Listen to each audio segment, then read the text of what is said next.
start off this video series, before we go on to explore the more advanced concepts, it would be a good idea to take a step back and make sure that we familiarize ourselves with the basics and try to frame them in a way which will hopefully make the more advanced concepts a bit more approachable. While the discussions in this video might seem needlessly basic, I promise that there is value to going back and holistically reviewing the foundations of our mathematics. Perhaps you might even encounter a new idea or perspective which might make everything click.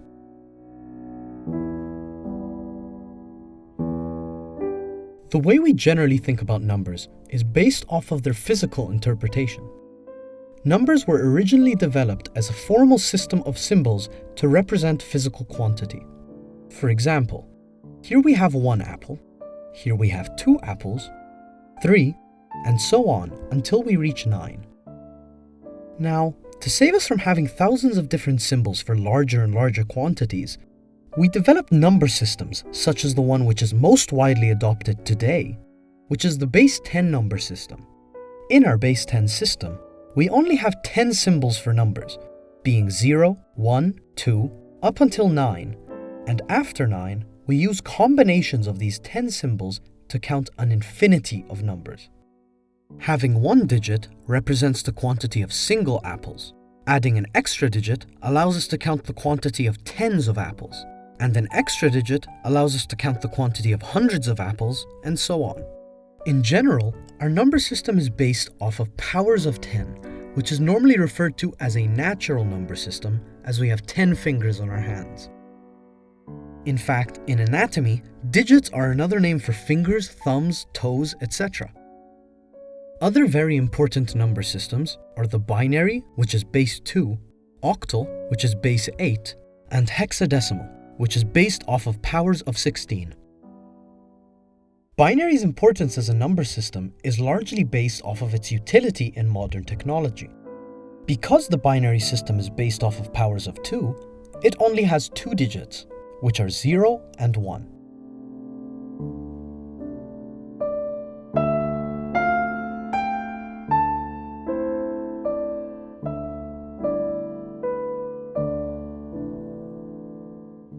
Likewise, the octal system has 8 digits, which are 0 up until 7, and the hexadecimal system uses the 10 digits of the decimal system in addition to the letters A through F, representing the digits from 10 up until 15. The most common use case for the octal and hexadecimal number systems is to abbreviate or shorten binary strings, which can get very lengthy. The ability to use octal and hexadecimal to shorten binary numbers might seem a bit coincidental, but if you notice, both 8 and 16 are powers of 2, namely, 8 is 2 to the power of 3 and 16 is 2 to the power of 4. Now take a binary number as such, ABC, where ABC can either take on the values of 0 or 1. Now notice that the maximum number possible is when A, B, and C are all 1s, giving us 7, which is the largest digit in the octal system. Therefore, all possible binary triplets can be represented by a single octal digit. As a result, to convert any binary number into octal, rather than having to go through modular arithmetic, you can separate the number into sequential triplets, starting from the rightmost digit and working leftwards, treating each group as its own number. Then resolving the groups into octal digits, and combining them will result in the original number in base 8. Similarly, because hexadecimal is 2 to the power of 4, you can group 4 digits instead of 3. The maximum value of a 4-digit binary number is 15, which is 16 minus 1. Being the largest hexadecimal digit, 15 is denoted by the letter F. Thus, to convert any binary number into hexadecimal, split the number into groups of 4, starting from the rightmost digit and working leftwards. Resolving the groups into hexadecimal digits and finally combining them, we get our original binary number in base 16. But why exactly do we use binary? Well, the reason that the binary system is widely used in digital electronics is because working precisely with analog voltage signals is a difficult and expensive process.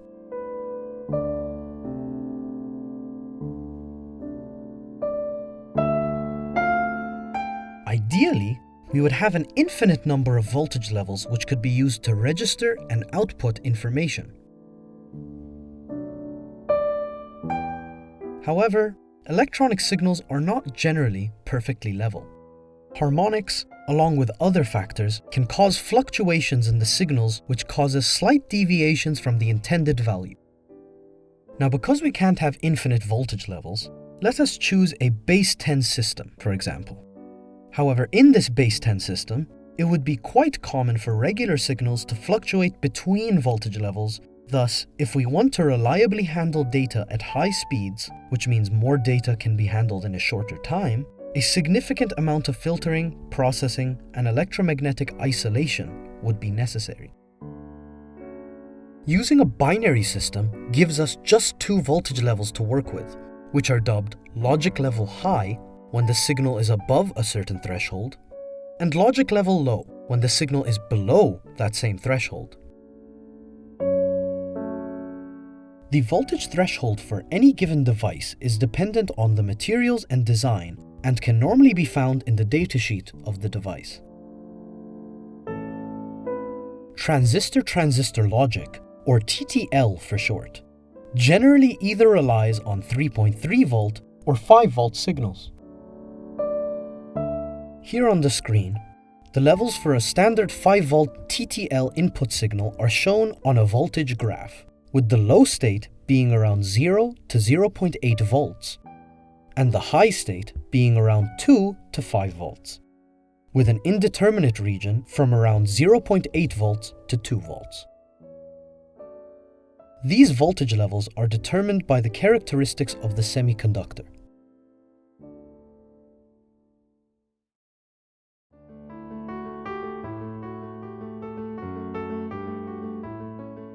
The physical interpretation of numbers as a system of counting, otherwise known as cardinal numbers, raises some questions. In the modern day, we are very used to the concepts of zero, negative numbers, fractions, and irrational numbers being common knowledge, but this has not always been the case. Throughout history, these numbers have been cause for much controversy and even violence in the case of the Pythagoreans. For how can you quantize the absence of something? And does having a negative amount of apples mean that you are somehow counting anti-apples? And how many apples are there in the square root of -1 apples? These complaints highlight a barrier of abstraction between numbers and physical quantity. Over time, numbers have been abstracted away from being just a cardinal tool to being a system of logic. In order to truly appreciate this abstraction, we have to first understand sets.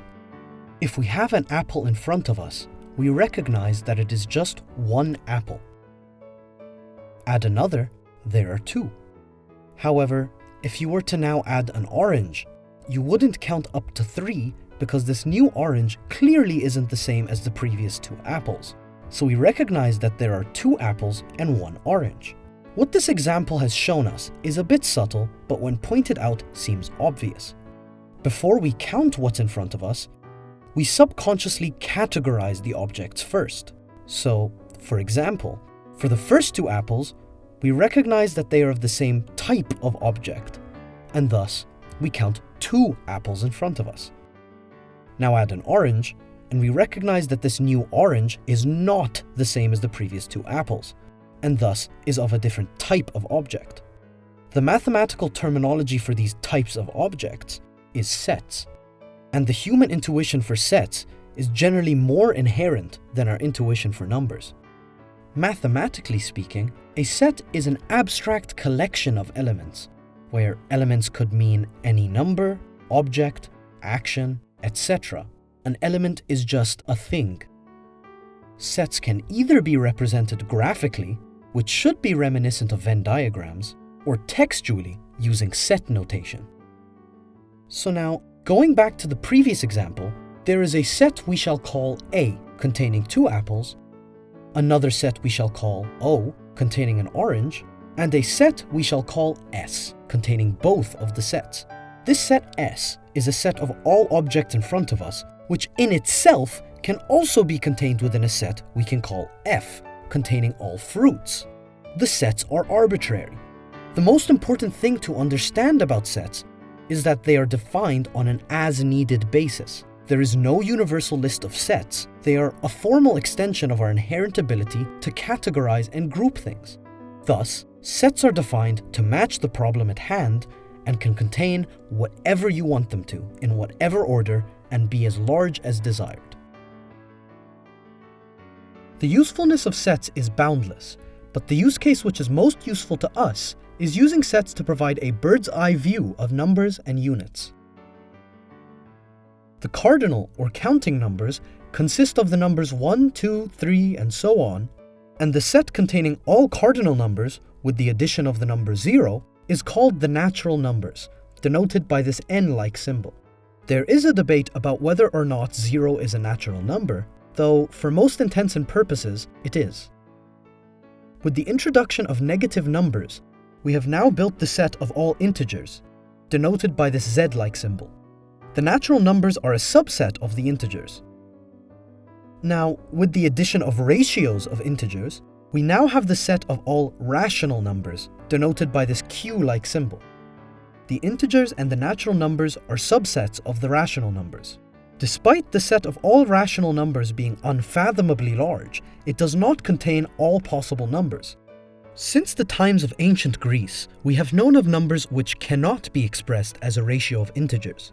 One such number is pi, the ratio of a circle's circumference to its diameter, which cannot be expressed as a ratio of 2 integers, and thus, pi cannot be a rational number. Hence, pi is dubbed an irrational number. An alternative to pi is the lesser-known tau, which is the ratio of a circle's circumference and its radius, which is equal to 2 pi. Some mathematicians, including the famous Leonhard Euler, were in favor of changing the circle constant to be tau, as it is a more natural choice than pi, because with tau, we can split a circle into fractions of a full rotation, rather than fractions of half a rotation, which is the case with pi. However, history has sided with pi. Pi is a never-terminating decimal number with no discernible pattern, and tau has a value of twice that. Other such irrational numbers include the square root of 2, the golden ratio, and Euler's number, e. With the addition of the irrational numbers, we now have the set of all real numbers, which is denoted by this r-like symbol. These sets are the most commonly used number sets. However, this is not a completed diagram. There are many more ways that the numbers can be divided based on their properties and how they are defined, but that is not important to our topic. And this is to say nothing of complex numbers, which we will discuss in the next video.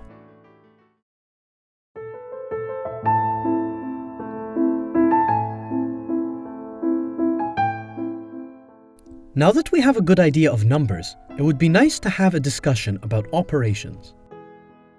The arithmetic operations we are all familiar with are addition, subtraction, multiplication, and division. After defining the base concept of addition, all the other arithmetic operations can consequently be defined in terms of addition. Multiplication is defined as a process of repeated addition. Division, being the counter process to multiplication, is defined through repeated subtraction, and our acceptance of negative numbers into our number systems has reframed subtraction into addition by a negative number. This distillation of arithmetic into a process of algorithmic addition is not just some parlor trick. It allows us to perform calculations with computers via the adder circuit, which is one of the most fundamental components in computing. Additionally, it also hints at a symmetry in the fundamental logic of the operations. At their core, all mathematical operations can be dumbed down to a fundamental idea. Operations are a combining process of two mathematical objects, or of a mathematical object and an operator, which produces a well-defined output. The simplest example of this is addition. You have two quantities, and to add them together, you just count the sum total of both quantities. This process has just been streamlined through performing the addition through the numbers rather than by counting the actual quantities. This idea gives rise to the number line, where addition can be viewed as a point shifting along the number line, as described by the quantities involved.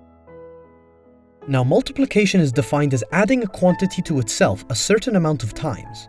Again, multiplying in this way is tedious and time-consuming, so the process has been streamlined through memorization rather than having to actually carry out the additions. As a result, multiplication has taken on a dual interpretation of sorts. It can either be defined in terms of addition, which is true to the physical meaning. However, it can also be defined as an operation in and of itself, with multiplication being viewed as a point shifting along the number line by a set of rules which are different to that of addition. In fact, when we carry out multiplication through memory, that is essentially what we're doing. We take two inputs and we get one output, although the original definition of multiplication is still quite useful. Now, subtraction, on the other hand, is normally thought of as removing one quantity from another and counting how much is left. However, this has a slight problem. What happens if you remove more than you originally had? Well, this can be thought of as having a debt, but it is not always obvious to whom. Here, the concept of negative numbers comes into play, although their merit is not just for representing negative quantities. On the number line, negative numbers are placed to the left of 0, and now, subtraction can be completely defined for our number line arithmetic as a shifting of the point to the left, even past 0, in contrast to addition, which is shifting the point to the right. This description of subtraction allows us to leverage a very important property, the commutative property.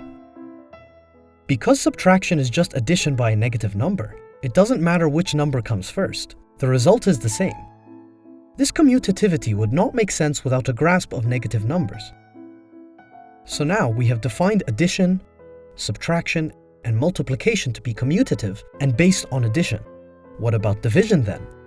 Well, just as with negative numbers, the concept of fraction allows us to leverage that division is multiplication by the reciprocal of the number to the right of the division sign, and thus, the order in which the division takes place doesn't affect the outcome. Taking a step back to appreciate what exactly this means, all of our numerical arithmetic, with the exception of exponentiation, follows the commutative property. But not all operations are commutative. The commutativity of our basic arithmetic is also not a coincidence. The commutativity comes from defining the operations in terms of addition, which in itself is a commutative process. Addition is the fundamental property of arithmetic, which just so happens to be agnostic to the order in which two quantities are combined. The reason I find this important to discuss is because not all operations are commutative. For example, when moving on to topics like linear algebra, we are first introduced to a couple of non-commutative operations, namely the cross product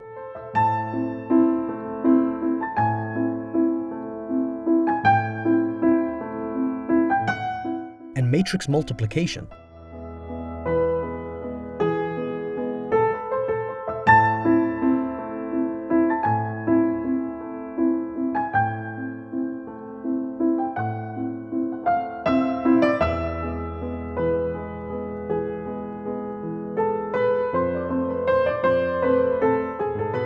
Linear algebra is normally heralded as a conceptually challenging subject, and I think one of the main reasons for this is that we are no longer working with numbers.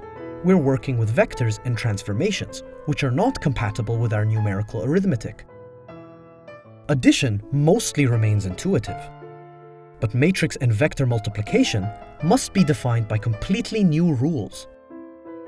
Linear algebra is taking a step back to the basics to define a new arithmetic and grasp the consequences of it. However, this is not the only conceptual shift. The way that we think of the arithmetic operations also shifts.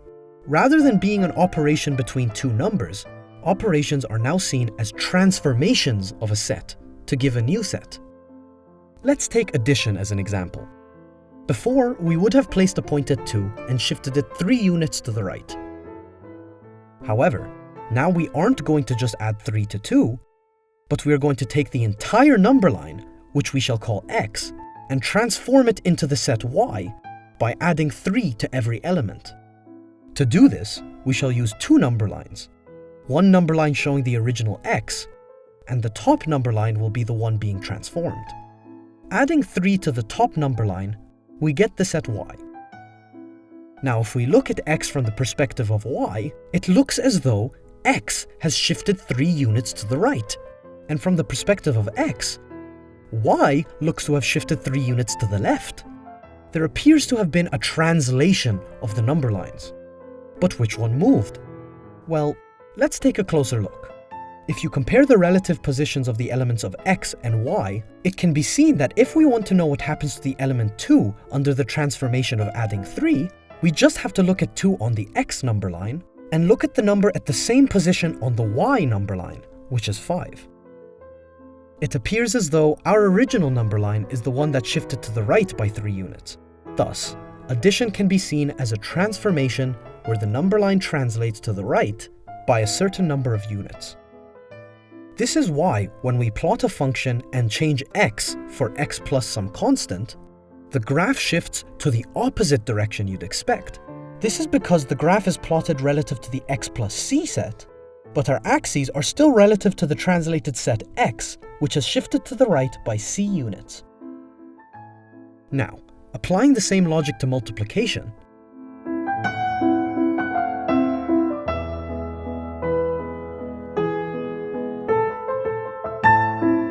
multiplying a set by 3, for example, has the effect of stretching the number line, keeping 0 stationary, and stretching each unit to land on the result of the multiplication.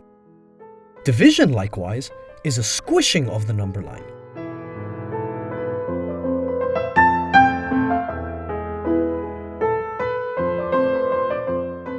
Framing arithmetic operations as transformations will be useful in the next video, but for now, they give us a good starting point to talk about function mapping.